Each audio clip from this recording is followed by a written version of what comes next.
All right, folks, now that we have found our cash flows,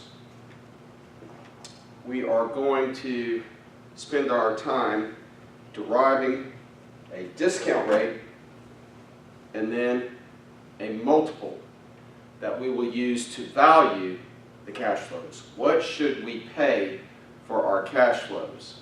Okay, and so we'll start by finding an appropriate discount rate, a required rate of return that we will use to find the present value of our cash flows, which will then allow us to find the enterprise value, then the equity value. Okay, so let's develop our discount rate. Okay, so we found our cash flows, we're going to derive our discount rate or our multiple, and we're going to start with the weighted average cost of capital right out of managerial finance. Okay? The first step in finding the WACC is to compute the company's capital structure. Capital structure is long-term financing. All right? We'll start with the book value of long-term liabilities on Apple's balance sheet. $4,250,000 of long-term debt is what they have on their balance sheet. Now, if a company has bonds that are publicly traded, then you use the market price of each security times the number of securities to find the market value of the bonds. Apple does not have publicly traded bonds, and so we'll use the long-term debt on their balance sheet. Then we'll find the market value of the equity. And the market value of the equity is found by taking the market price per share times the number of shares outstanding. So in Apple's case, the stock's trading at $498.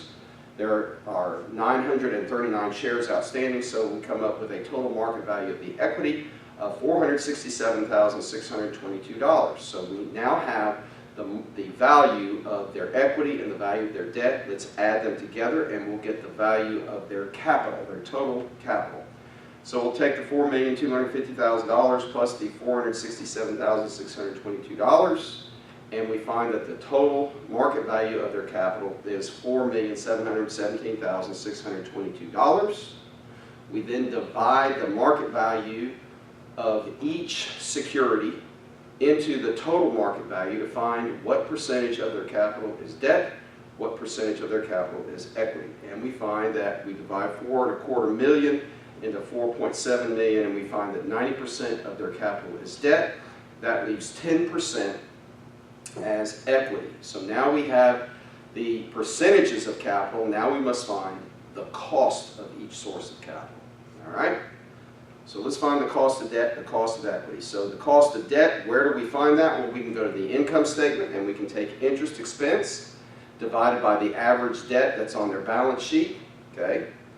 Or we can go into the footnotes into the financial statements, and what we find out is that Apple's debt, or interest rate, the cost of debt, is 10.42% before taxes.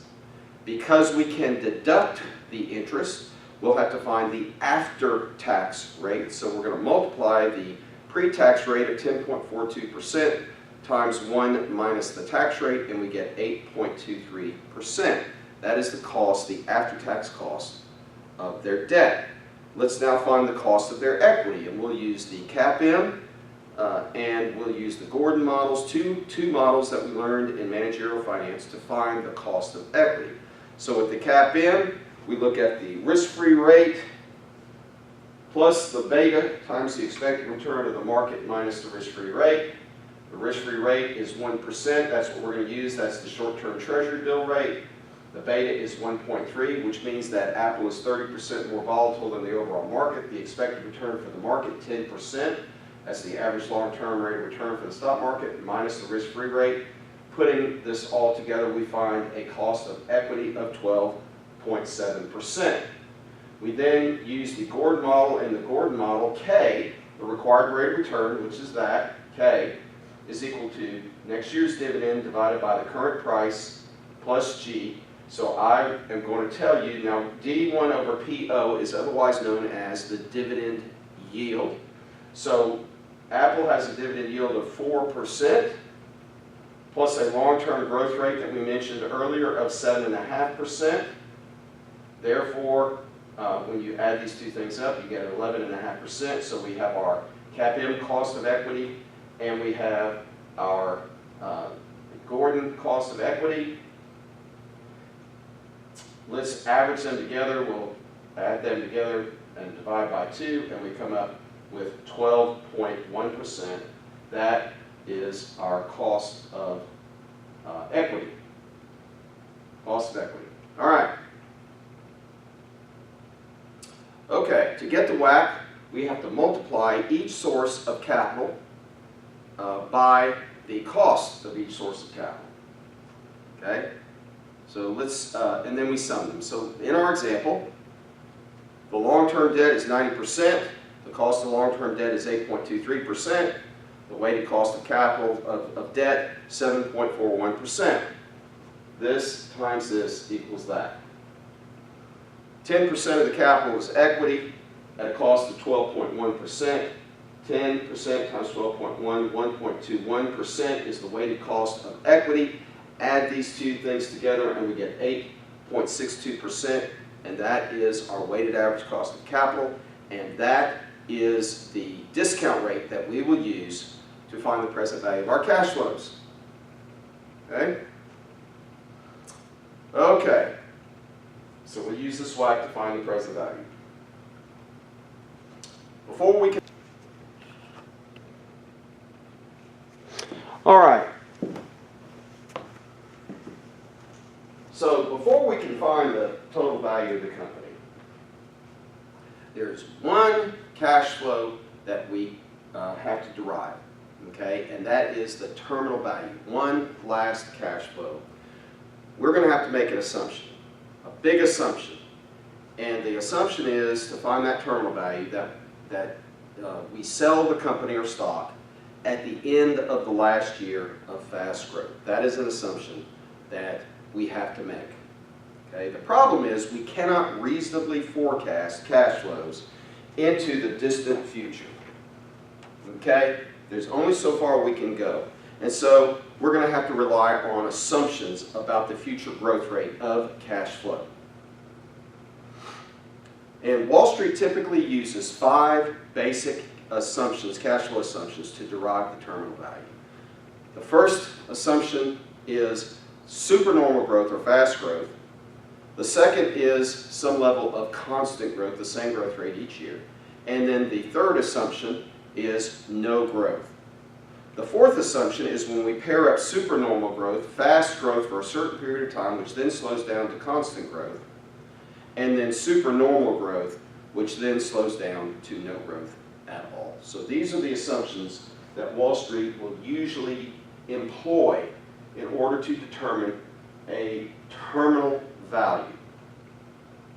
All right, in the case of Apple, we'll forecast that free cash flow will be $46,308 in 2013, that it will grow by 25% in 2014, 20% in 2015, and then settle into a constant growth rate of 7.5%. Okay, and we used this number earlier of 7.5%.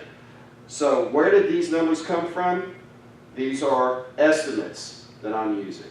Okay, so we forecast this by each line item. We looked at every line item and forecast our free cash flow in 2013.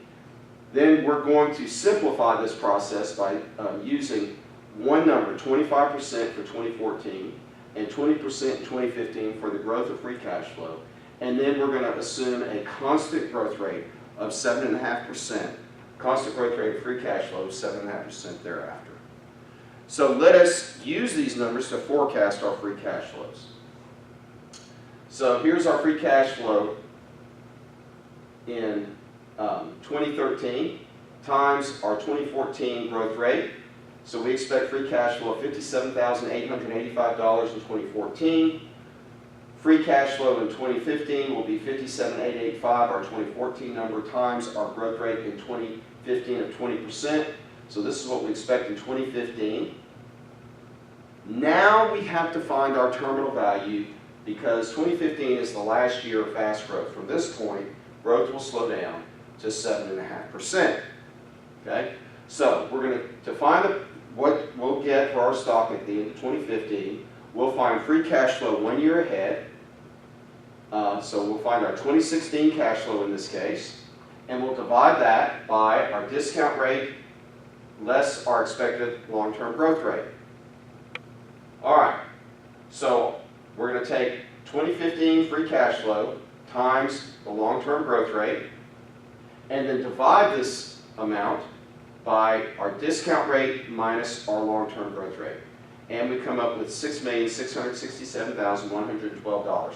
We think that we'll sell the company, the entire company, and get this amount at the end of the last year of fast growth, which is 2015. Okay? Please note that this terminal value here is extremely sensitive to changes in either the discount rate or in the growth rate. For example, if we decrease the growth rate by 1%, if our growth rate goes from 7.5% to 6.5%, this gets cut in half. Our terminal value goes down by 50%. So our model is very dependent on getting an accurate discount rate and an accurate long-term growth rate. Which of these two is tougher to predict? This one. Okay? All right, so putting it all together, let's find the present value of our cash flows. So here's the present value of our 2013 cash flow. Here's the present value of our 2014 cash flow. Here's the present value of our 2015 cash flow. And here's the present value of our terminal value. So going ahead and doing this math here, we find the present value of 2013, 2014, 2015, and our terminal value, add all of these up, and here is the enterprise value of Apple that we project, $5,348,352. Okay? This is the enterprise value. We will then subtract the debt on the balance sheet of $4,250,000 and add any cash that is on the balance sheet. We're going to assume that there's cash of $250,000 on Apple's balance sheet.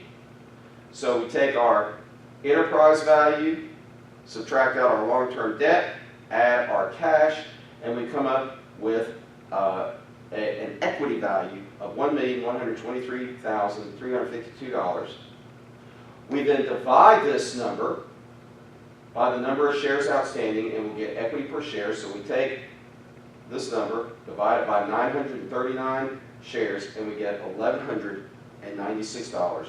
And this is our forecast or projected fair value, our corporate value model value of equity per share, $1,196. Okay? All right, let's move on in the next clip, and we will look at putting together, deriving our multiples. Shalom.